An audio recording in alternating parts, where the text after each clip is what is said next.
ఏ సినిమాకైనా ఎవరి సినిమాకైనా కూడా ఒకే రేట్ ఉండాలి. Why should somebody be charging more, why should somebody be charging less? అన్నని హిందీ సినిమాకి తీసుకెళ్తున్నట్టు లేదు కదా, హృతిక్ గారిని తెలుగు సినిమాకి తీసుకొచ్చినట్టు ఉంది కదా. తెలుగు డైరెక్టర్ ఇప్పుడు దాకా చూపించిన దానికంటే బాగా చూపించారు తారక్ ఖాన్ అని అందరు ప్రౌడ్ గా ఫీల్ అవుతారు రేపు బయటికి వెళ్ళేటప్పుడు. ఇంత గ్రాండ్ గా వెల్కమ్ చేస్తున్నాం అనేది 14th మీరు చూపించాలి ఖచ్చితంగా. అన్న పవర్ ఇండియా అంతా తెలియాలంటే మీరు సెప్టెంబర్ 27 కంటే 10th చూపించాలి, గుర్తుపెట్టుకోండి. హిందీ బాక్స్ ఆఫీస్ నెట్ ఎంత వేస్తుందో దానికంటే ₹1 మనం నెట్ ఎక్కువ పెట్టాలి. ఆ రోజున దేవరా కంటే 10th ఎక్కువ ఓపెనింగ్ తీసుకురావాలి. ఇది మీ బాధ్యత ఈసారి. అన్న హాయ్ రాను, నమస్తే, వనక్కం, సెల్జోరం. ఇదేమి పాడ్కాస్ట్ ఇంటర్వ్యూ ఒకటి కాదు, నేను గెస్ట్ని కాదు, దానికి మర్యాదలు అన్నీ అవసరం లేదు.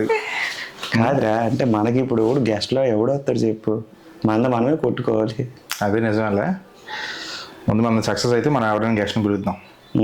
సో రీసెంట్గా మొన్న బార్బిల్ ఒక వీడియో ఒకటి పెట్టావు కదా, బార్బిల్ ఇలాగా నాగవంశం మీద రియాక్ట్ అయ్యాడని చెప్పేసి వాడి మీద నీ ఒపీనియన్ అంటే నువ్వు చెప్పావు. సో అసలు వీడియోలో చెప్పింది పక్కన పెడితే లైవ్గా ఇప్పుడు నేను నిన్ను అడుగుతున్నాను కాబట్టి అలా చెప్పిన దాంట్లో ఎంత % రైట్? నాగవంశీ రైటా, బార్బిల్ రైటా? అక్కడ టాపిక్ ఏంటంటే పబ్లిక్కి ఎవడు నిజాయితీగా ఉన్నాడని తెలియట్లేదు. ఇక్కడ పబ్లిక్ ఏంటంటే నేను ఈరోజు ఒక పాయింట్ చెప్పాను అనుకో, ఈరోజు నేను మంచోడిని, రేపు నేను నెగిటివ్గా చెప్పాను అనుకో నేను చెడ్డోడిని. సో పబ్లిక్ కావాల్సింది ఎంటర్టైన్మెంట్. ఓకే, కానీ ఆ ఎంటర్టైన్మెంట్ పేరుతోటి మన సినిమా ఇండస్ట్రీ బతుకుతుంది. ఇప్పుడు ఎంటర్టైన్మెంట్ మనకు తెలిసినంత వరకు సినిమా తప్ప మనకు వేరే ఎంటర్టైన్మెంట్ ఉండదు. ఓకే, సో సినిమా ఇండస్ట్రీ ఒకప్పుడు 90s మనం ఆ టైంలో ఉండేటప్పుడు అయితే 10 తంత్రం ఇలాంటి కథలుగా చూసేవాళ్ళం. టీవీకి అంకితం ఏదో ఒక సినిమా వస్తే ఫ్రైడే వెళ్ళి సినిమా చూసి ఎంజాయ్ చేసేవాళ్ళం. కానీ అంతవరకు మనకు తెలుసు. కానీ ఇప్పుడు తెలుగు ఇండస్ట్రీని RRR వరకు, అంటే నేషనల్ నుంచి ఆస్కార్ వరకు మనం వెళ్ళాం. బాహుబలి నుంచి స్టార్ట్ అయ్యింది మన చరిత్ర అంతా మనం చూసాం. కానీ ఇప్పుడు బాహుబలి మనందరికీ నచ్చింది, ఈ రివ్యూవర్స్కి నచ్చదు. వాళ్ళకి నచ్చాలనేది కాదు, వాళ్ళకి నచ్చలేదు అనేది కూడా కాదు, వాళ్ళ ఒపీనియన్ వాళ్ళు షేర్ చేసుకున్నారు, కాదని లేదు.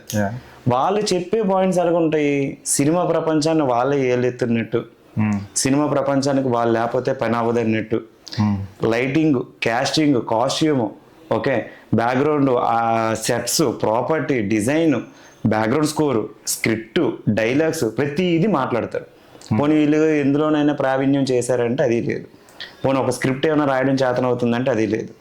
పోనీ ఎవరైనా మీరు స్క్రిప్ట్ ఎవడో పూల చక్కది ఎవరో, నేను ఒక ఇంటర్వ్యూ చూశాను, నేను ఇప్పుడు స్క్రిప్ట్ తీస్తే నాకు ప్రొడ్యూసర్ చేయండి అని అన్నాడు. ఇప్పుడు ఛానల్ ఒక 3.5 వరకు 3.5 లక్షలు సబ్స్క్రైబర్స్ ఉన్నారు. ఒక వీడియో చూస్తే ఎలా లెక్కేసుకున్నా సరే మినిమం 3 lakhs వ్యూస్ అయితే వస్తాయి. ఎలా లెక్కేసుకున్నా నెలకి ఒక 2 lakh వరకు అయినా సరే ఇన్కమ్ వస్తుంది. ఇప్పుడు అదే 2 lakh నా చేతిలో ఉంటే ఒక 1 hour మూవీ తీసి చేతిలో పెడతా. ఇప్పుడు నీకు పబ్లిక్ ద్వారా నీకు 2 lakhs ఇన్కమ్ వస్తుంది. వాళ్ళు ఎవరికో ఛాలెంజ్ ఇవ్వడం ఎందుకు, నువ్వే తీసి చూపించచ్చు కదా. అర్థమైందా నేను చెప్పింది? ఇప్పుడు నీకు ఇన్కమ్ లేదు అనేటప్పుడు ఎంటర్టైన్మెంట్ దగ్గరికి, అదే ప్రొడ్యూసర్స్ నాకు ఎవరైనా వస్తే నేను చేస్తాను అంటున్నాను. ఇప్పుడు అది ఇన్కమ్ నీ దగ్గరకు వచ్చినప్పుడు నువ్వే తీసి ఒక 10 మందికి ఆర్టిస్టులను పెట్టి సినిమా అంటే ఇది అని చూపించి ఆ దమ్ము నీ దగ్గర ఉంటే ఓకే, ఒక 3 నెలలు కష్టం, ఒక 6 లక్షలు వస్తుంది. మంచి ప్రొడక్షన్ వాల్యూస్ తోటి మనం ఒక డెమో ఫిల్మ్ మనం తీయొచ్చు, ఓటీటీ కూడా ఇవ్వచ్చు. అలా చేయొచ్చు కదా, చేయరు. ఒక చిన్న మైకు, ఒక కెమెరా పెట్టి వీడియోస్ తీసేస్తారు. వీళ్ళు చేసేదంతా రోత. ఇందులో నాకు అది నచ్చలేదు. అంటే రివ్యూర్స్ అనే పేరుతోటి సినిమా ప్రపంచాన్ని తొక్కుదాం అనే టైప్లో చేస్తున్నా, నాకు అది నచ్చలేదు. వాళ్ళు చేసే రివ్యూ నచ్చలేదు.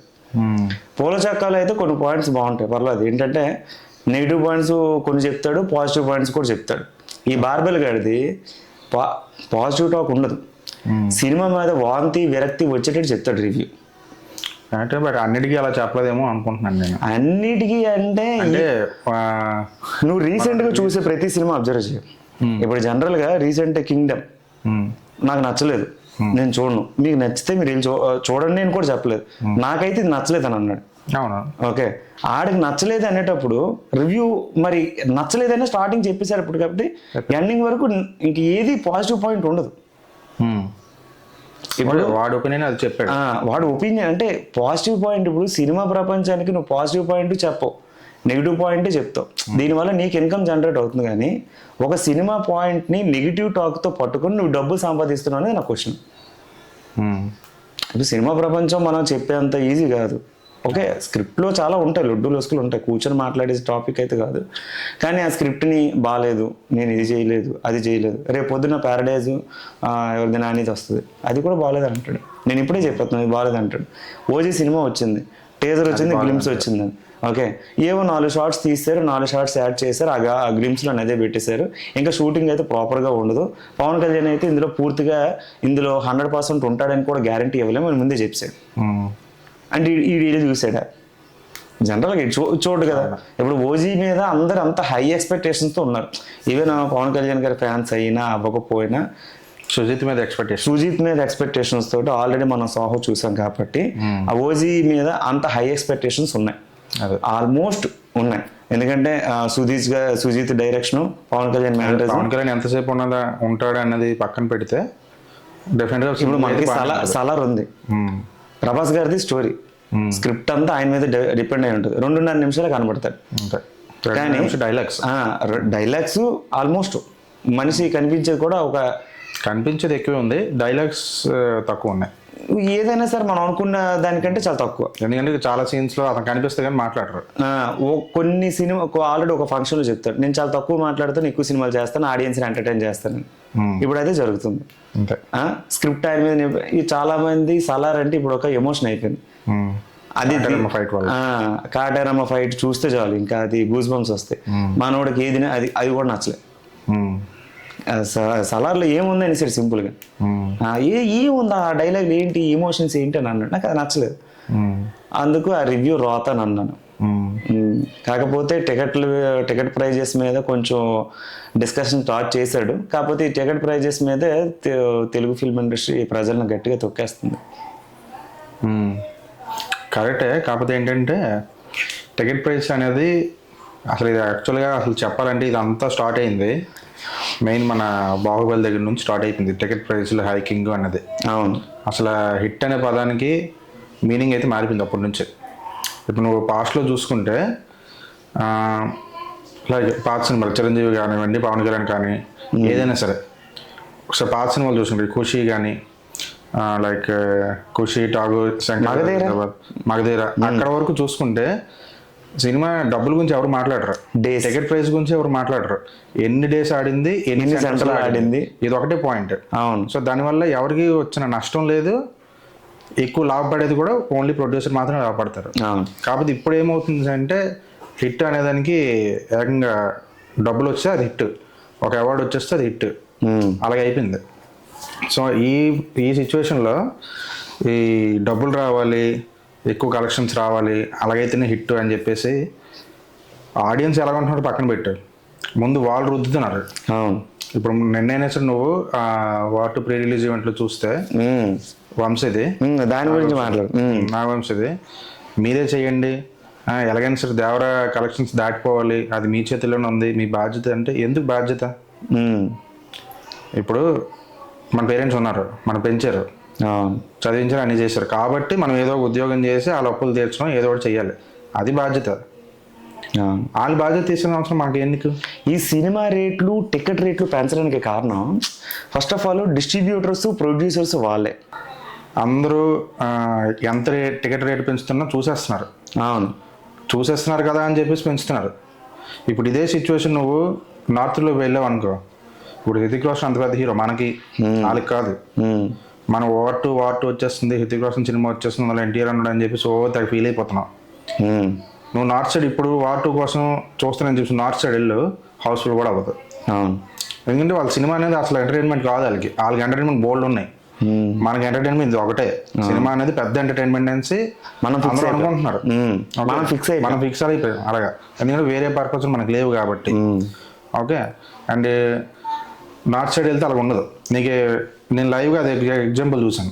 ఇప్పుడు నేను లైక్ భువనేశ్వర్లో అప్పుడు జాబ్ చేస్తున్నప్పుడు షారుఖ్ ఖాన్ ఫ్యాన్ మూవీ ఉంది, రిలీజ్ రోజు వెళ్ళాను. షారుఖ్ ఖాన్ సినిమా కదా, తెలుగులో రిలీజ్ చేశారు కదా, తెలుగులో కూడా డబ్బు అవ్వాల్సింది, అయింది లేదు మనకు తెలియదు, సాంగ్ రిలీజ్ చేశారు, తర్వాత ఇంకేం చేయలేదు. సో అది ఫస్ట్ డే అక్కడికి వెళ్ళాను. ఫుల్ క్రౌడ్ ఉంటుంది కదా, షారుఖ్ ఖాన్ మూవీ కదా, టికెట్లు దొరుకుతలేదు, ఫుల్ కంగారు పడిపోయాను. చూస్తే ఫస్ట్ డే ఈవినింగ్ సినిమా వచ్చింది. ఆ సినిమాకి ఫుల్ హౌస్ఫుల్.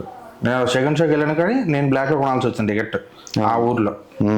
ఓకే, అయితే ఎందుకు అలా జరిగింది ఏంటంటే ఆ థియేటర్ ఏదైతే ఉందో రెండు ఒకే థియేటర్కి వచ్చాయి 1 వీక్ గ్యాప్లో.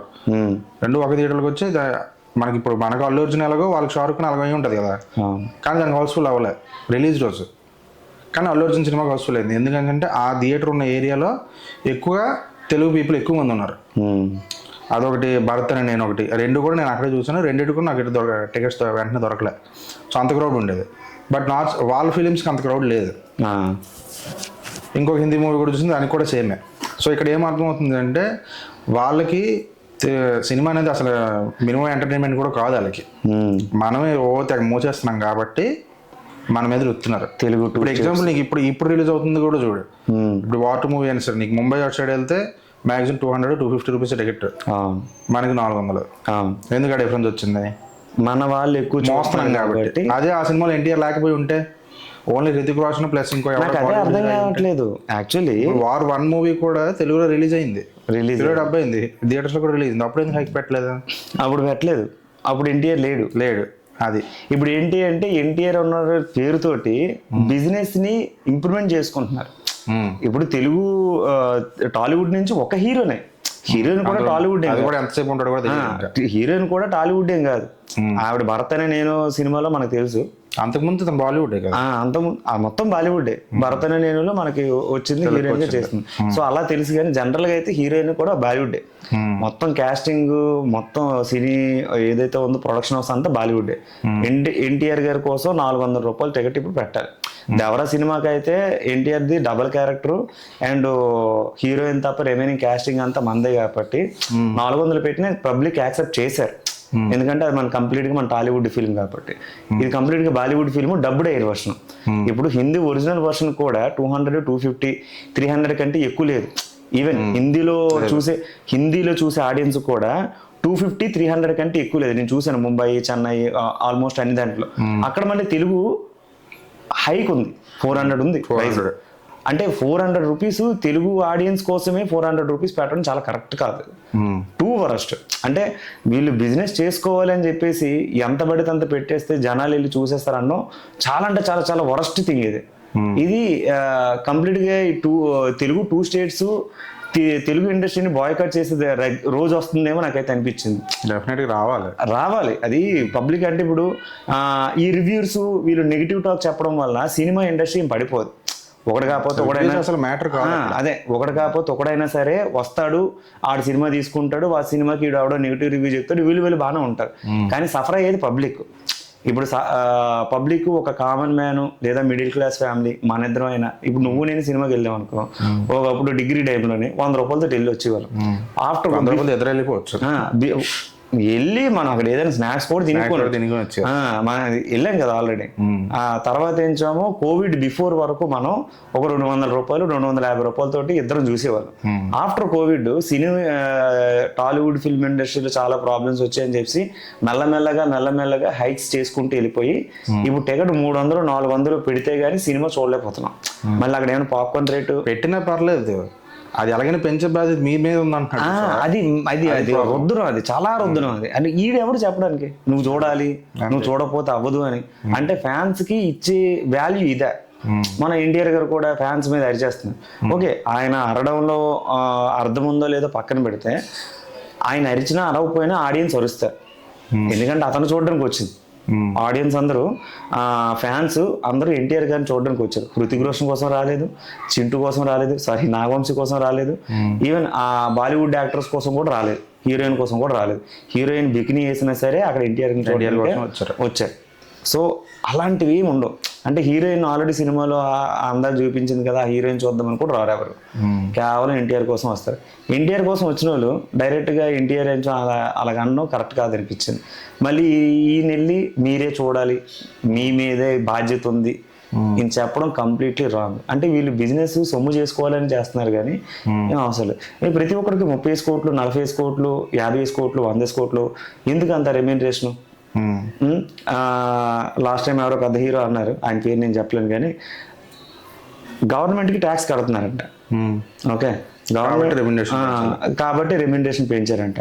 రెమ్యునరేషన్ తగ్గితే గవర్నమెంట్ కూడా ట్యాక్స్ కూడా తగ్గుద్ది కదా, జిఎస్టీ తగ్గుద్ది కదా, అది వాళ్ళకి ఇవ్వాల్సిన ట్యాక్సులు తగ్గుతాయి కదా. మనం తిని ఎంత తిన్నా 3 పూట్ల తింటాం, రోజంతా తింటూ కూర్చోలేం కదా. వాళ్ళకి 100 కోట్లు 200 కోట్లు ఎందుకు ఇవ్వాలి? ఇప్పుడు ఆ 100 కోట్ల బడ్జెట్లో మనం హనుమాన్ సినిమా చూసాం. నాకు తెలిసి సినిమా కంప్లీట్గా ఖర్చు 50 కోట్లు, అప్రాక్సిమేట్లీ 25 కోట్లు. దాని ఇన్వెస్ట్మెంట్ 25 కోట్లు. దాని ప్రొడక్షన్కి ప్రమోషన్స్కి అన్నిటికీ అయింది ఖర్చు 50 కోట్లు. ఇప్పుడు ఆ 50 కోట్లతోటి 350 కోట్లు కలెక్షన్ వచ్చిందా రాలేదా? అంతే. Content is the king, content hero. అది 150 రూపాయలతో సినిమా చూసాం. అది ఇప్పుడు రీసెంట్ ఇది కూడా ప్రూవ్ చేసింది కదా, యానిమేషన్ మూవీ నరసింహ మూవీ 4 కోట్లు. అది ఇప్పుడు 200 crores 4 కోట్లు మూవీ. ఓన్లీ ఇద్దరే, ఒక డైరెక్టర్ ఒక ఎడిటర్. ఆ ఎడిటర్ చేసిన మాయాజాలంతో, డైరెక్టర్ ఇచ్చే డైరెక్షన్ తోటి, మ్యూజిక్ రైటర్, మ్యూజిక్ డైరెక్టర్, వీళ్ళు ముగ్గురు తప్ప ఇంకెవరు లేరు కదా. ఇంకా ఓపెన్గా చెప్పాలంటే ఆ మ్యూజిక్ కూడా వాళ్ళు ఒప్పుకుంటే ఏదో కొట్టించేస్తారు, ఇచ్చేస్తారు. వాళ్ళకి ఆ టాలెంట్ ఉంది. సో టాలెంట్ని ఎంకరేజ్ చేయాలి మనం. హీరోయిల్ని ఎంకరేజ్ చేసుకుంటూ డబ్బులు ఇచ్చుకుంటూ ప్రొడ్యూసర్ని వాళ్ళు బతకడానికి ఇది వస్తుంది. నాకు అది అస్సలు నచ్చలేదు. పోనీ వెళ్ళిన తర్వాత ఏమైనా పాప్కార్న్కి వచ్చేది తక్కువ ఉంటుంది ఒక ఉండదు. ఈ సినిమాకి ఒక లింక్ కూడా ఒకటి ఉంది. నీకు ఇక్కడ అబ్జర్వ్ చేసినట్లయితే ఆఫ్టర్ కోవిడ్ డిస్ట్రిబ్యూటర్లు, లోకల్ డిస్ట్రిబ్యూటర్లు తగ్గిపోయారు. లోకల్ డిస్ట్రిబ్యూటర్ అనే పర్సన్ నీకు దొరకడు. ఊర్లో లోకల్ డిస్ట్రిబ్యూటర్స్ ఒకప్పుడు 10 మంది ఉంటే ఇప్పుడు 1-2 ఉంటారు. వాళ్ళు కూడా ఒరిజినల్ సినిమా, మెయిన్ సినిమాలు రావు. చిన్న ఓటీటీలో రావాల్సిన సినిమాలు, ఓకే, వైవాహర్ష కానీ లేకపోతే కమెడియన్స్ కానీ తీసుకునే సినిమాలు ఏవైతే ఉంటాయో వాళ్ళు అవి తెచ్చుకుంటున్నారు. పెద్ద సినిమాలు ఏవి రావు వాళ్ళకి. ఎందుకంటే ఇది మూవీ మాఫియా నడుస్తుంది ఇక్కడ. అవును, చాలా పెద్ద మాఫియా నడుస్తుంది. క్లియర్గా నిన్నగా అర్థమైపోయింది కదా, డీటెయిల్గా తెలిసిపోతుంది. ఏంటి యూవీ క్రియేషన్స్లో ఎన్ని సినిమాలు ఉన్నాయి? రాజమండ్రి, విజయవాడ థియేటర్స్ అన్ని 4. Geetha arts, IMAX and Nizam rights almost అన్ని 4. దిల్ రాజ్ ప్రొడక్షన్స్, విజయనగరం, శ్రీకాకుళం, ఇంకా కొన్ని లోకల్ నైజాం కూడా అయింది. సో ఇలా ఇన్ని థియేటర్స్ అన్ని వీల్ హ్యాండిల్లో పెట్టుకుంటే ఇంకా లోకల్ డిస్ట్రిబ్యూటర్స్కి ఎక్కడికి వస్తాయి? పైగా ఒకప్పుడు అంటే మనం బాక్స్ వచ్చి సినిమా వచ్చినంత వరకు మనం ఎప్పుడు మ్యాట్నీ షో ఉదయం 6 గంటలకు అనుకుంటే మధ్యాహ్నం ఎప్పుడు 3 గంటలకు ఎప్పుడు సినిమా బాక్స్ వచ్చి అది దాన్ని నేటి కొబ్బరికాయలు కొట్టి దానికి కొంచెం ఆ సన్మానం చేసుకుంటూ పూజలు చేసి అవన్నీ తీసుకొచ్చి ఆ బాక్స్ని పెట్టి సినిమా ప్లే చేసేవారు. అయినా సరే ఆడియన్స్ వెయిట్ చేసేవారు. ఒకప్పుడు మనకు తెలిసి ఇంద్ర సినిమా, నా చిన్న టైంలోనే ఇంద్ర సినిమా 1000 రూపాయలు పెట్టి కొన్న కూడా ఉన్నారు. అండ్ శివాజీ సినిమా ఎవరిది, మన రజనీకాంత్ గారి, అది కూడా మన ఆంధ్రాలోని 500 పెట్టి టికెట్ బ్లాక్ లో కొనుక్కొని వెళ్ళి చూసిన కూడా ఉన్నారు. ఎందుకంటే అది అభిమానం వాళ్ళది. వాళ్ళు అంత ఖర్చు పెడుతున్నారు, వాళ్ళు బ్లాక్ లో కొంటున్నారని చెప్పేసి మనం ఆన్లైన్ లో 500-600 పెడతారంటే కరెక్ట్ కాదు. బ్లాక్ లో వెళ్ళి కొన్నోళ్ళు ఎవరు? ఈ రోజు నేను చూడకపోతే చచ్చిపోతా అనుకునే ఫ్యాన్స్. ఎట్టి పరిస్థితులు ఈరోజు చూసేయాలి అంతే. ఈ రోజు అది చూడకపోతే నా ముద్ద దిగదు అన్నాను. కానీ కామన్ ఆడియన్స్ ఏంటి, బ్లాక్ లో చూడాల్సినంత అవసరం లేదు, ఈ రోజు కాకపోతే రేపు చూస్తాం. వారం రోజుల వరకు ఇవే టికెట్ రైట్స్ నడుస్తాయా? ఈ లోపు ఎవడో పైరసీ గడు ఎవడో ఉంటాడు, ఆడో ప్రీ హెచ్డి దిలుస్తాడు, రేపే వచ్చేస్తుంది, ప్రీ హెచ్డి రిలీజ్ చేస్తాడు. దాని